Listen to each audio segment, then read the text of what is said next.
I'm a machine, you're a machine. Everybody that you know, they are machines. To keep your engine running, you need energy for your high-powered revved up body machine. Your high-powered revved up body machine. Now, I'd be a fool if I said that the fuel that we needed to burn was gas. Cause the fuel we use is the stuff called food, and it puts out the power for our machine. You make a stop at the filling station. This month's CE is firefighter nutrition. So why am I talking to you about nutrition? It's just a funny graphic to kind of put it in perspective for you. Just a big firefighter going to a call, trying to slay the dragon, but the civilian says, hey, I'm going to keep an AED on standby because the firefighter is huffing and puffing. So you don't want to be that guy. Okay, so heart disease is the #1 cause of death for firefighters. And you can see some statistics here that show of all the firefighters who've died from coronary artery disease, only a few of them were actually doing really physically intensive work. So 32% were suppressing a fire, 17% were returning from an alarm, 15% were performing non-emergency duties, 13% were just responding to an alarm, 12% were engaging in physical training, and 9% were responding to fire emergencies. So you can see here that it's not necessarily the act of fighting a fire or doing intensive physical activity that might cause you to have that heart attack or some sort of event that you don't want to have. It's just the nature of your job. And because you are at so much increased risk for heart disease, we want to try and decrease that as much as possible. And a lot of the risk factors that increase your risk for heart disease can be bettered with proper nutrition. The body's metabolism, the definition is the breakdown of food in our body. So it's basically taking all the food that you eat and breaking it down into things that your body can use. So for example, it's breaking protein down into amino acids, carbohydrates breaking down into glucose, and fats breaking down into fatty acids. So just like anything, if our intake of these nutrients slows down, our body slows down because it also slows down our metabolism. So you might have a slowed heart rate, a decreased blood pressure, and even a decreased body temperature. So what's the role of carbohydrates in our body? So the Krebs cycle is part of how our body breaks down carbs into energy. So it converts carbohydrates, it breaks it down into the glucose molecules, and then the Krebs cycle is actually what converts that into energy. Also, the central nervous system, so your brain, carbohydrates or glucose is the only form of energy that your brain can use. So you want to be sure that you're eating enough carbs. And then also that initial physical exertion, so the initial movement that your muscle needs to contract is done with your carbohydrate stores or your glucose stores. So what happens if you eat too many carbs? So carbs, when they're broken down into glucose, they're stored in the liver and also in our muscles so that the body has access to it whenever you need to do something that requires energy or movement. But anything that's left over is turned into fat. So if you're eating too many carbs, it's going to turn into fat. So what happens if you eat too few carbs? So if you don't eat enough carbs, you're going to have an insufficient supply of glucose storage. So that can cause things like fatigue, muscle cramps, or even poor mental function. So, you just aren't operating as well as you could be. And then your body is going to have to turn to other sources for energy. So it's going to have to start using your fat stores, which you might think of as a good thing, but what you don't know that is a bad thing is going to be that it's also going to turn to your protein, so it's going to start breaking down your muscles, and we really don't want that to happen. So what are the best carbs to eat? You're going to want to get your carbs from things like fruits, vegetables, whole grains, milk, yogurt, nuts, beans, or legumes. Legumes being things like peas or lentils. So what is the role of fat in our bodies? So first of all, it can be used as a fuel source. It's also an insulator, so it regulates our body temperature. It provides a cushion for your organs, so it protects them. And then also it acts as a conductor, so it's actually surrounding your nerves, and then it conducts that signal. It also helps absorb the fat-soluble vitamins and balances your hormones. So your hormones are made of fat. And then what happens when fat is not present in our bodies? If you think of somebody that's really anorexic, basically what's going to happen, they're going to always be cold, their organs are more susceptible to trauma, they can't conduct that signal very well, so they have altered mental function, and then a lot of times they're deficient in hormones and fat-soluble vitamins. How much fat should you eat? So the recommendation is to have 20 to 30% of your calories coming from fat. So if you're eating a 2,000 calorie diet, that's around 400 to 600 calories from fat, which is around 45 to 65 grams per day of fat. Now, trans fats, they're a type of fat. You've probably heard of them. They're on a lot of labels. It's an artificial fat, and they're designed to increase the shelf life of the food and give it a more solid consistency. But the bad thing about trans fats, they've been shown to increase your cholesterol as well as your risk of heart disease. So you want to make sure that you're limiting these fats if you're eating them at all. The best thing is actually to just cut them out completely. The best fats to eat are going to come from things like nuts, seeds, oily fish such as salmon or tuna, butter, avocado, cream, or any other dairy products. Okay, the role of protein in your body. So protein is what we call the building blocks of life. So it helps to build your muscle, but it also helps to build blood, hair, skin, nails, and your organs. It also transports nutrients within your body, and it slows the emptying of your stomach so you feel fuller for longer. And you'll notice here it says 4 calories per gram. So protein and carbs both have 4 calories per gram. And if you're a numbers person, fat has 9 calories per gram. So what is protein? Protein is just a string of amino acids. And the important thing to note is that some of the amino acids aren't made by our body, so we have to get them from our food. And these are called the essential amino acids. So what happens if you eat too much protein? So that's going to put stress on some of your other bodily functions, and it can actually cause your kidneys to work too hard and end up resulting in dehydration. And if it goes on for too long, it can actually damage your kidneys. You may even be on dialysis, something like that. So just keep in mind, your kidneys are your filter, and if your filters are having to filter protein, which is a very big molecule, you could potentially be putting holes in them or damaging that filter. So you don't want to eat too much, but you also don't want to eat too little protein, because then your body doesn't have enough protein to help your cells function and also to build more muscle. So good sources of protein, it can actually come from either animal products or plant products. So good animal proteins are anything like meat, poultry, fish, dairy products, or eggs. Other types of protein, beans, peas, lentils, soy products, nuts, seeds. Quinoa is one that's not on here, but it's very popular right now. And then as well, vegetables such as your leafy green vegetables like kale and spinach and broccoli as well. The benefits of animal proteins, basically animal proteins are just more available to our bodies than vegetable proteins because they come from another animal. They're also typically known as nutritionally complete, and what that means is that they contain all of the essential amino acids like we talked about earlier, the ones that our body doesn't make, so they contain all of them, whereas plant products, plant proteins, they might only contain a few of the essential amino acids. They also have vitamin A, vitamin D, vitamin B. They're a good source of other minerals like calcium, phosphorus, iron, and zinc. And then if you're eating fish, they also contain omega-3 fatty acids, which have been shown to be beneficial towards reducing your risk of heart attack. So what are the most important eating habits for you as a firefighter? Eating healthy is one, proper protein intake is another, and hydration is very important as well. Why is it important to eat consistently? So if you go long stretches without eating, it actually can slow your metabolism. What ends up happening is you have those blood sugar spikes and then the blood sugar drops. And then when you have the blood sugar drops, it could possibly lead to food cravings, so sugary, salty, fatty things.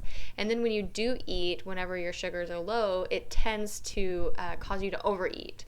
So we really want to avoid those long stretches without eating, and by eating more frequently, you can actually better regulate your sugars and your metabolism.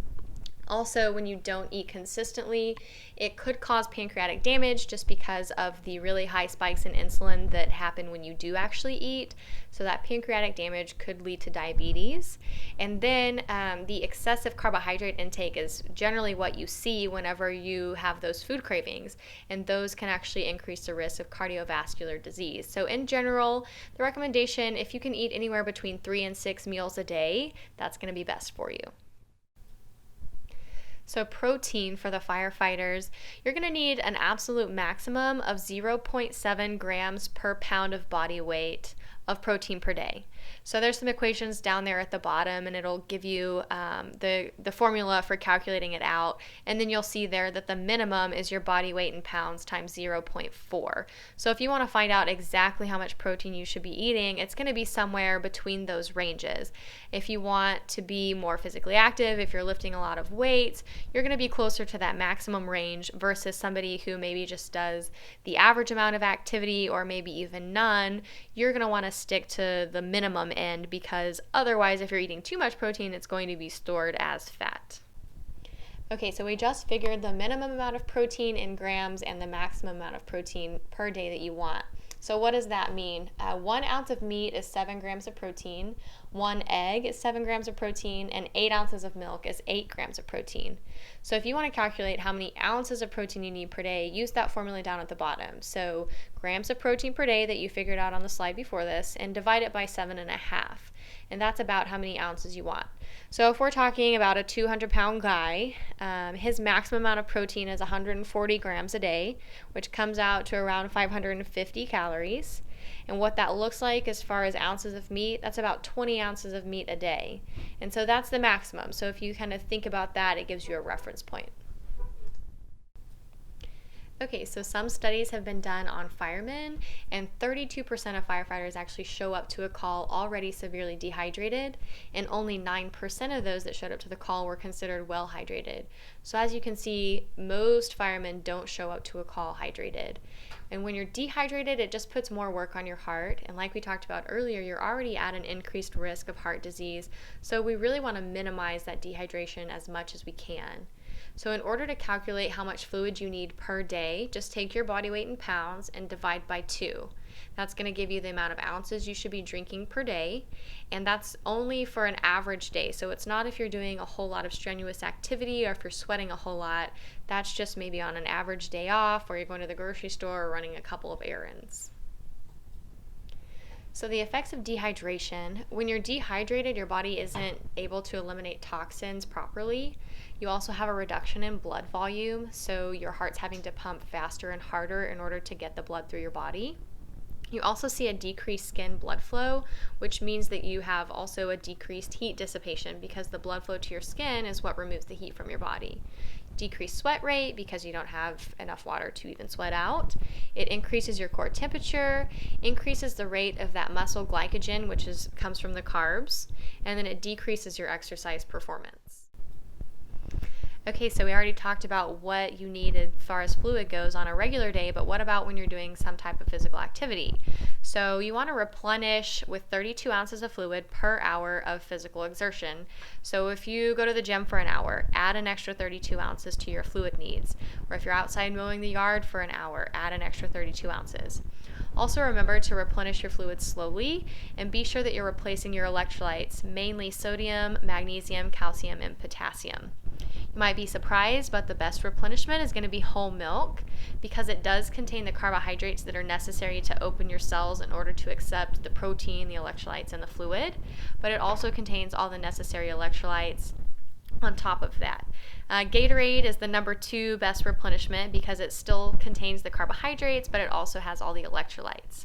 So just remember, if you're looking for something to replace the electrolytes, go with something that has not only the electrolytes in it, but also some type of carbohydrate or sugar, so that you can actually get those electrolytes and the water into your cells. Are powders and supplements needed? The short answer is no. So most athletes, including yourself, can get enough nutrients from their diet alone, and they don't need any kind of supplements. Powders and supplements are okay for convenience, but again, they're not necessary.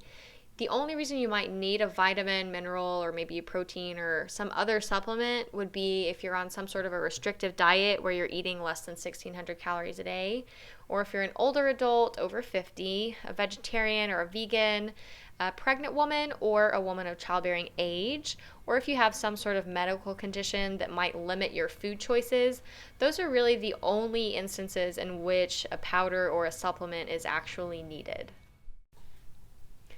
So again, on vitamin supplements, so vitamins, there's kind of a misconception that they provide energy. A lot of the energy drink companies or places like that, companies like that, they will tell you, ooh, our product will give you energy because it has all these vitamins in it. Well, that's not totally true because vitamins don't provide the energy.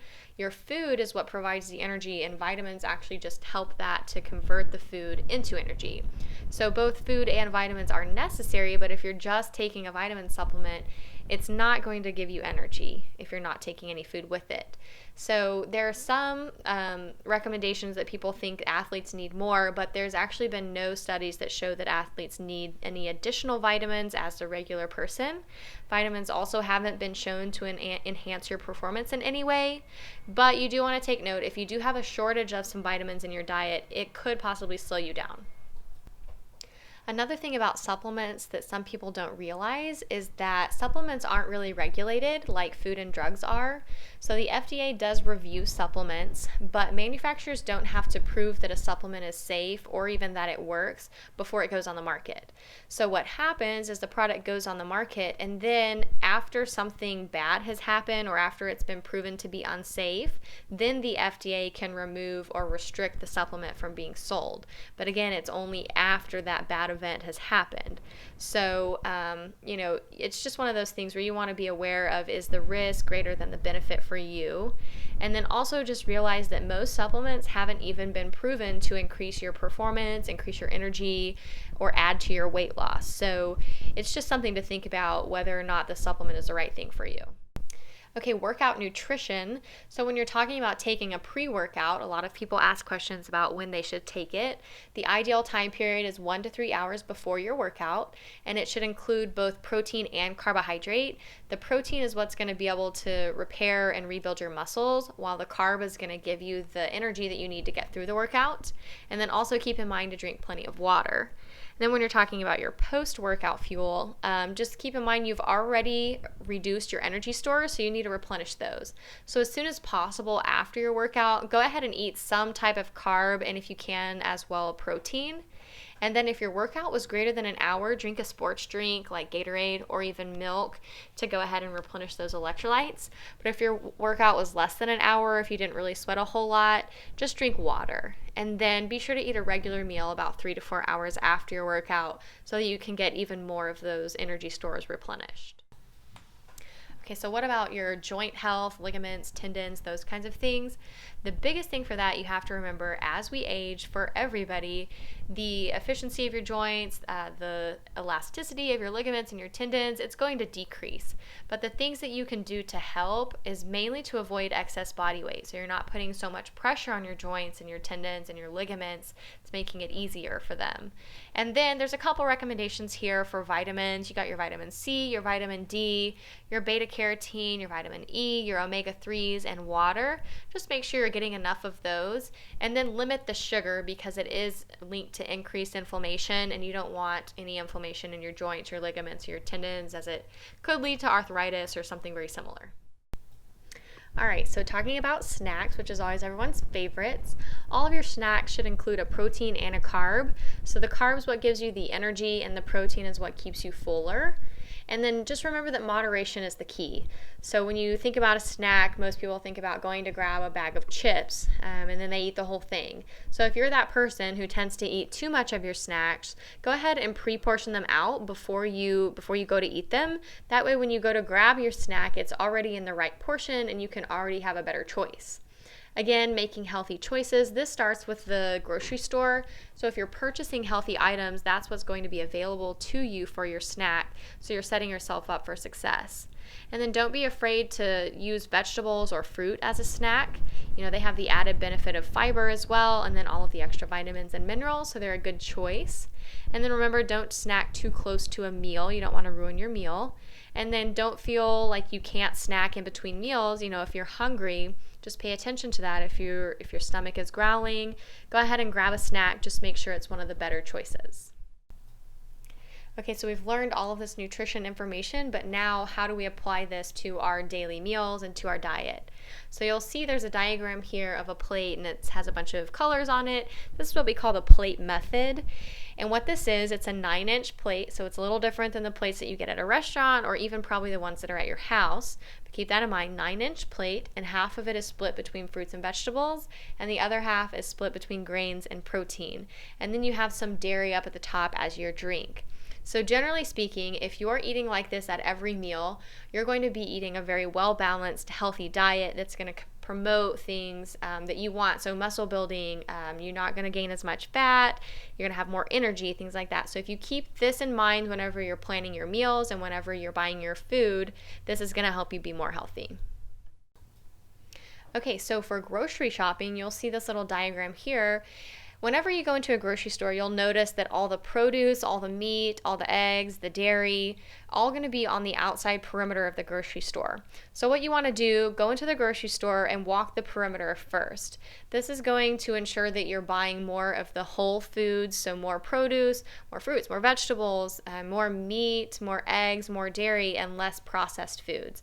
And then once you're finished walking the perimeter, you might need to pick up some bread or something similar. So then just do a quick run through the middle aisles, and this will set you up for purchasing more healthy items versus a lot of the processed, sugary, fatty, salty foods. These are just some tips for grocery shopping. So the first one, don't go to the grocery store hungry. If you go hungry, you're going to pick up a lot of stuff that you don't want or you don't need. Then go ahead and plan your meals ahead of time. For a lot of people, it's all about having a plan. So if you've planned ahead and you've said, okay, these are the things I'm going to buy, once you get to the grocery store, you know, okay, I've just got to check off these items from my list, and you're not going to purchase any unnecessary things. Also, beware of coupons, especially at H-E-B. You'll see these coupons that say, oh, if you buy this, this, and this, you'll get this for free. A lot of times, coupons promote purchasing unhealthy items or just less healthy items. So stay away from coupons that do that. Also, like we just said, stick to the outside edges of the store. Try filling your cart with lots of colors. If you fill it with lots of colors, you're going to have a good variety of produce, and you're going to be getting all the mix of all the mix of vitamins and minerals that you need. Also, go ahead and purchase the produce that's in season. Not only is it going to be cheaper, but it's going to be more nutritionally valuable because it's fresh. Also, go for whole grains. So whole grains is something that would have 4 grams of fiber per serving or more. And the whole grains just have that fiber that's going to help with digestion and lowering your blood sugars and regulating your cholesterol, things like that. Also, read the nutrition labels, and the fewer the ingredients, the better. And frozen fruits and vegetables, a lot of people think aren't as good for you, but they can be just as nutritious as fresh because they were frozen right after they were picked, so they haven't lost all of their nutrient content since they were being transported from California to Texas or something like that. So frozen fruits and vegetables are good. Just watch out for things like added cheese sauce or salt or something similar to that. Okay, so if you're grocery shopping or if you're trying to eat healthy, then one of the most important things to know is how to read a label. So you'll see here we have one of the nutrition labels from a product. The top part highlighted in green, that's where you always want to start. So first of all, you always want to check the serving size on a label. A lot of times you might pick up a container and you think, oh, okay, I'll look at the calories or I'll look at the fat or the sodium, and you look at that, but you don't realize, okay, that's not just one serving, that container has 4 or 5 servings. So the serving size you always want to check first, and then you know. So okay, this one has 4 servings per container. So then we move on down to checking the calories. Okay, it has 90 calories per serving. So we times 90 by 4, and then you have the total amount of calories in the entire container. The ones highlighted in orange, those are the nutrients that you want to limit, and more specifically, you really want to focus on limiting your cholesterol, your sodium, and your saturated fat. Not that saturated fat or cholesterol is necessarily bad for you, but in too big of amounts it can be.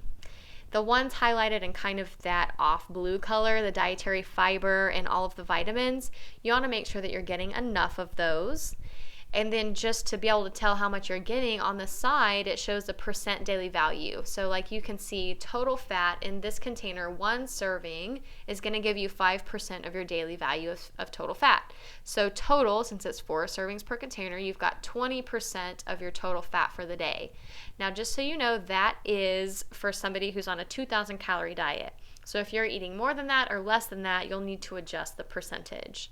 And then you can see in the footnotes, it just gives you a little extra information. Some of the smaller nutrients like the calories and the grams, things like that, just gives you a little extra information that might be helpful for you.